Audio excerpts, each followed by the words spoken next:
दोस्तों PMEGP loan Bharat सरकार का एक ऐसा स्कीम है जहां पे आप 25 लाख रुपए तक का लोन बहुत ही आसानी से ले सकते हैं। और यहां पे दोस्तों इस लोन में 35% तक सब्सिडी आपको मिल जाता है। अब इस लोन को अप्लाई करने के लिए क्या क्या एलिजिबिलिटी होती है, क्या क्या डॉक्यूमेंट आपको लगता है और इसे ऑनलाइन अप्लाई कैसे किया जाता है, चलिए आज के इस वीडियो में इसका complete information step by step बारीकी से बताने वाला हूं। तो वीडियो को एंड तक जरूर देखिएगा और इस तरह के और भी वीडियोस का नोटिफिकेशन को पाने के लिए चैनल को सब्सक्राइब जरूर कर लीजिएगा। चलिए दोस्तों आज के इस वीडियो को शुरू करते हैं। दोस्तों पीएमईजीपी का लोन लेने के लिए आपको गूगल क्रोम ब्राउज़र पे पीएमईजीपी लिख करके और सर्च कर देना है। यहाँ पे जो पहला वेबसाइट आपको नज़र आएगा उस पर जा कर के आपको क्लिक कर देना है सिंपली। जैसे ही दोस्तों आप क्लिक करेंगे तो इसका इंटरफेस आपको कुछ इस प्रकार से देखने को मिल जाएगा। अब दोस्तों यहाँ पे ऑनलाइन अप्लाई करने के लिए स्क्रॉल करके नीचे की ओर आएंगे तो यहाँ पे एप्लीकेशन फॉर न्यू यूनिट का एक ऑप्शन दिखाई देता है। तो अप्लाई के ऑप्शन पे जैसे ही आप क्लिक करेंगे तो इसका इंटरफेस आपको कुछ इस प्रकार से देखने को मिल जाएगा। आपको यहाँ पे सबसे पहले आधार नंबर को फिल करना होगा। तो आधार नंबर को यहाँ पे फिल करने के बाद में आवेदक का नाम को यहाँ पे आपको फिल करना होगा। आवेदक का नाम फिल करने से पहले दोस्तों यहाँ पे सेलेक्ट के ऑप्शंस पे जाएंगे और श्री, श्रीमती, कुमारी, मिस जो भी है टाइटल को सेलेक्ट कर लेंगे और यहाँ पे अपना नाम को फिल कर लेंगे। जिस प्रकार से आपके आधार कार्ड में नाम है सेम उसी प्रकार से आपको यहाँ पे फिल करना है। आप दोस्तों यहाँ पे एजेंसी को सेलेक्ट करेंगे। ये उन एजेंसियों के नाम यहाँ पे दिया हुआ है जो आपको पीएमईजीपी के थ्रू लोन को प्रोवाइड करती है। तो मैं DIC वाले ऑप्शंस को सेलेक्ट कर लेता हूँ। अगला स्टेप में दोस्तों आपको स्टेट को सेलेक्ट कर लेना है, फिर आपको डिस्ट्रिक्ट को सेलेक्ट करना है। दोस्तों आप यहाँ पे डिस्ट्रिक्ट जैसे ही सेलेक्ट करेंगे तो आपके एजेंसी का ऑफिशियल एड्रेस यहाँ पे आपको देखने को मिल जाएगा। तो अब यहाँ पे दोस्तों इसको सेलेक्ट कर लेना है और सेलेक्ट करने के बाद में यहाँ पे स्क्रॉल करके और नीचे आएंगे और यहाँ पे इंडिविजुअल टाइप यहाँ पे ऑटोमेटिकली सेलेक्ट किया हुआ है। तो सेलेक्ट वाले ऑप्शंस पे जाएंगे और यहाँ पे मेल फीमेल को सेलेक्ट कर लेंगे। फिर यहाँ पे आपके आधार कार्ड में जो भी डेट ऑफ बर्थ है उस डेट ऑफ बर्थ को फिल कर देंगे। यहाँ पे डेट ऑफ बर्थ को फिल करने के बाद में एज ऑटोमेटिकली यहाँ पे डिडक्ट कर लिया जाएगा। अब दोस्तों यहाँ पे अपना कैटेगरी को सेलेक्ट करेंगे। दोस्तों यहाँ पे ST और SC के लिए ही सिर्फ 35% का सब्सिडी मिलता है। अगर आप जनरल से हैं तो जनरल वालों को नहीं मिलेगा, सिर्फ ST, SC और OBC को मिलता है। अब दोस्तों यहाँ पे अपना क्वालिफ़िकेशन को सेलेक्ट कर लें। मिनिमम 8 पास आप होना चाहिए। कम्युनिकेशन एड्रेस में दोस्तों आपको कंप्लीट एड्रेस को यहाँ पे फिल कर देना है। जैसे विलेज हो गया, ब्लॉक हो गया, डिस्ट्रिक्ट हो गया, पिन कोड हो गया, ये सारी चीज़ें आपको फिल कर लेना है। उसके बाद दोस्तों यहाँ पे मोबाइल नंबर फिल कर दीजिएगा। मोबाइल नंबर के साथ में दोस्तों ईमेल ID और पैन नंबर को यहाँ पे फिल करना होगा। अब यहाँ पे यूनिट लोकेशन को आपको सेलेक्ट करना होगा। आप जिस बिज़नेस को करना चाहते हैं वो रूरल एरिया में है या फिर अर्बन एरिया में है। तो यहाँ पे सेलेक्ट करने के बाद में दोस्तों आपको अपना बिजनेस वाले एड्रेस को यहाँ पे फिल करना है। जहाँ पे आप बिजनेस करना चाहते हैं उस जगह का यहाँ पे आपको एड्रेस को फिल करना दोस्तों होगा। कंप्लीट एड्रेस को फिल करने के बाद टाइप ऑफ एक्टिविटी में आप क्या करना चाहते हैं, मैन्युफैक्चरिंग का बिजनेस है आपका या फिर कोई सर्विसेज से रिलेटेड कोई बिजनेस है या फिर कोई ट्रेडिंग करते हैं, तो उसको आपको सेलेक्ट कर लेना है।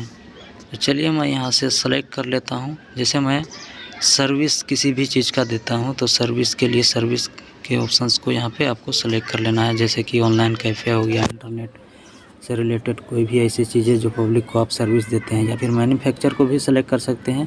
अगर किसी चीज़ का आप कोई भी प्रोडक्ट को बनाते हैं उसके बाद आप किसी चीज़ को सेल करते हैं, तो यहाँ पे जैसे मैन्युफैक्चरिंग में जाएंगे तो यहाँ पे दोस्तों किस टाइप का आप मैन्युफैक्चर करते हैं उसका डिटेल्स यहाँ पे आपको देखने को मिल जाता है। तो आपको यहाँ पे सेलेक्ट करके और ओके कर देना है।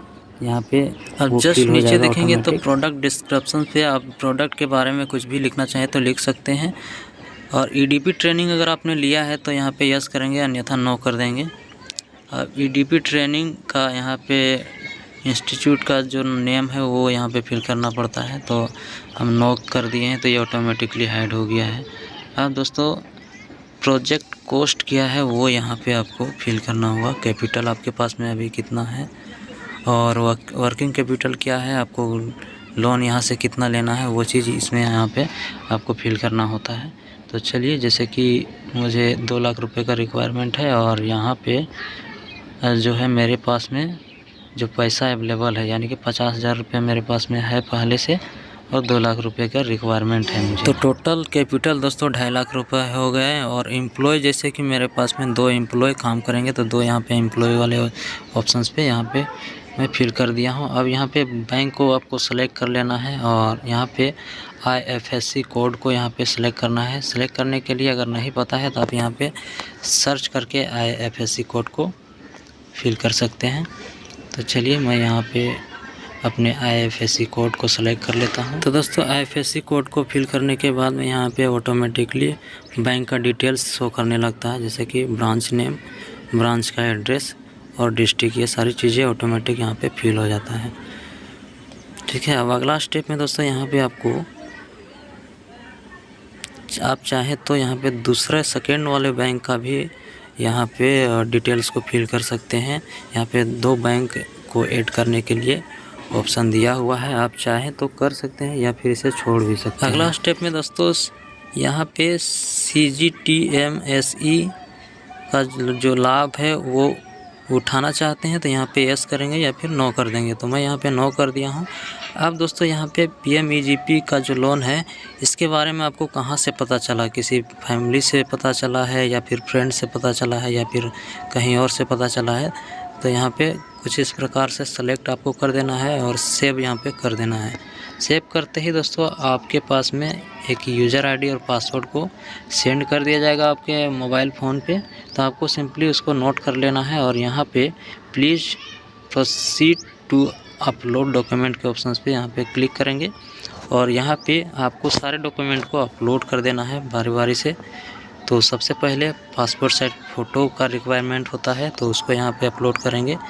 प्रोजेक्ट प्रोफाइल समरी का भी ज़रूरत पड़ता है तो उसको भी आप को यहाँ पे अपलोड करना है। कास्ट सर्टिफिकेट का भी यहाँ पे ज़रूरत पड़ता है तो उसको भी आपको बनवा लेना है और अपलोड कर देना है। आधार कार्ड को भी साथ में यहाँ पे अपलोड करना है और रूरल एरिया का सर्टिफिकेट बनता है उसको भी आप कर लीजिएगा। ये सारे डॉक्यूमेंट को अपलोड करने के बाद में दोस्तों यहाँ पे आपको एक ऑप्शन मिल जाता है स्कोर कार्ड का। तो यहाँ पे आएंगे और यहाँ पे आने के बाद में दोस्तों यहाँ पे कुछ सिंपली क्वेश्चंस को पूछा जाता है तो आपको अपने अनुसार यहाँ पे स्कोर कार्ड वाले ऑप्शंस को यहाँ पे सेलेक्ट करना है। जैसे कि एज आपका 25 से 40 साल के बीच में है तो यहाँ पे आपको 6 अंक मिलेंगे।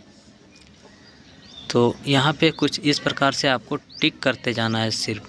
तो यहाँ पे जैसे कि नंबर ऑफ़ डिफेंसेंसी का यहाँ पे पूछ रहा है कि आपके फैमिली मेम्बर्स में कितने मेंबर्स हैं, तो यहाँ पे 3 मेंबर्स है तो मैं 3 को टिक कर दिया हूँ। अब यहाँ पे ओवनिंग ए हाउस, रेंटल हाउस, आप जिस हाउस में रहते हैं वो आपका अपना है या फिर रेंट पे रहते हैं वो चीज़ यहाँ पे टिक कर देना है। Residency at the same address, same address पे आप कितने सालों से रह रहे हैं, 5 साल एंड एबव, 5 साल से अधिक से रह रहे हैं या फिर 2 से 5 साल के बीच रह रहे हैं या फिर जो भी है इसी तरह से आपको टिक करते जाना है। आपका स्कोर यहाँ पे बढ़ता ही चला जाएगा। यहाँ पे सेलेक्ट करके और सेव कर देंगे तो आपका स्कोर यहाँ पे दिखने लगेगा। जैसे कि यहाँ पे 88 स्कोर यहाँ पे दिख रहा है मेरा। अगला स्टेप में दोस्तों आपको EDP वाले ऑप्शंस पे आना है।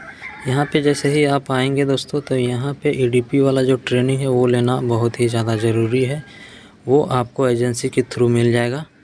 तो यहाँ पे दोस्तों जैसे कि ऑनलाइन EDP का अगर आपको ट्रेनिंग लेना है तो यहाँ पे वो भी सुविधा है या फिर आप चाहे तो ऑफलाइन EDP का ट्रेनिंग ले सकते हैं।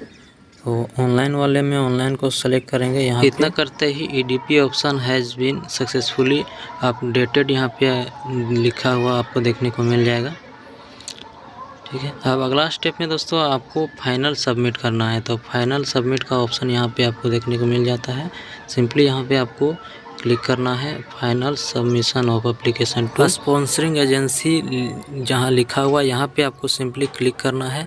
बस इतना करते ही आपका जो PMEGP का लोन है उसके लिए अप्लाई करने का जो प्रोसेस है वो कंप्लीट हो जाता है। आपको दोस्तों यहाँ जो भी बैंक आपने सेलेक्ट किया है PMEGP का लोन लेने के लिए, आपको यहाँ पे इसका रिसीविंग और कंप्लीट डॉक्यूमेंट को लेकर के और बैंक में आपको सबमिट कर देना है। अगर आप इसके लिए एलिजिबल होते हैं तो दोस्तों कंप्लीट वेरिफिकेशन होने के बाद में ही 15 से 20 दिन से लेकर के 1 महीना के भीतर ही आपके अकाउंट में बैंक के द्वारा लोन का जो पैसा है वो ट्रांसफ़र कर दिया जाता है।